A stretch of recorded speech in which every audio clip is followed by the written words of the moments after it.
Selamat datang di pembahasan kita tentang Kawah Ijen. Sebuah tempat yang, ya bisa dibilang anomali geologi yang luar biasa langka. Oke, sebelum kita mulai, saya punya satu pertanyaan nih buat kamu. Coba lihat, berani nggak kamu mendaki kawah paling asam di dunia?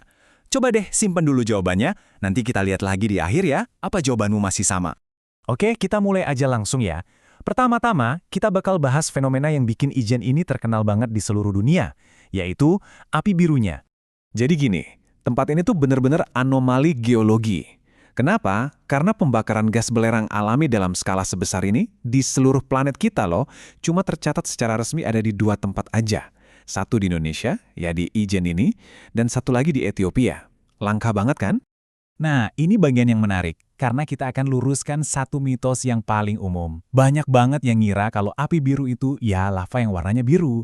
Padahal itu salah besar. Faktanya, lava di Ijen itu warnanya ya normal, merah-orange. Terus warna birunya dari mana?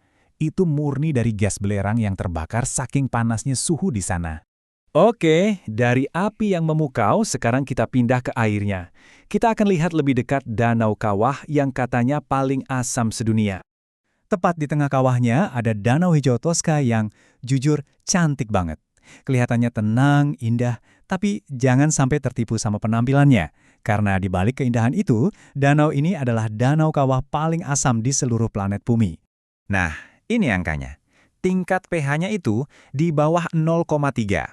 Angka ini nunjukin tingkat keasaman yang luar biasa ekstrim.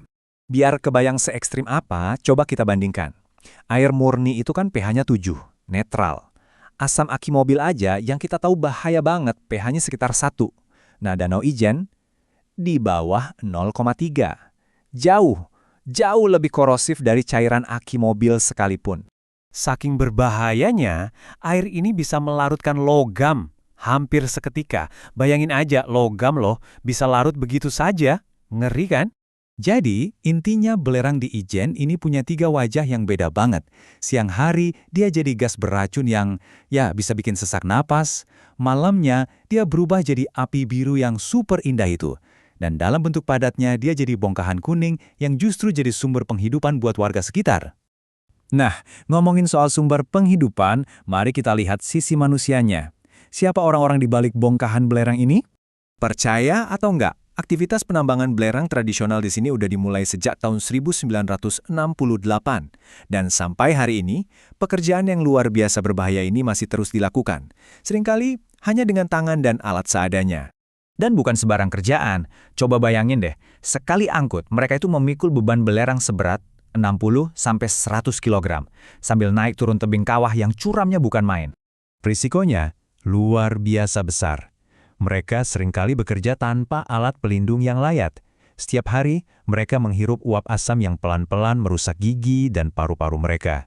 Semua itu demi upah yang seringkali nggak seberapa. Ini harga yang harus mereka bayar. Dan ternyata, bahaya dari kawah ini nggak cuma berhenti di puncaknya aja, efeknya menyebar ke bawah meninggalkan, ya sebuah warisan yang pahit. Jadi begini prosesnya, air danau yang super asam itu kadang meluap dari bibir kawah.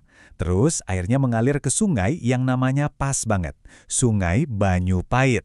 Nah, aliran ini membawa zat-zat beracun seperti fluorida dan kadmium sampai ke hilir. Akibatnya, tanah-tanah di dataran rendah jadi rusak dan gak subur lagi. Jadi setelah lihat semua ini, keindahannya, bahayanya, perjuangan manusianya, gimana kita harus memandang Kawah Ijen? Kawah Ijen itu pada dasarnya adalah sebuah mahakarya yang penuh kontradiksi. Di satu sisi indah luar biasa, di sisi lain sangat mematikan.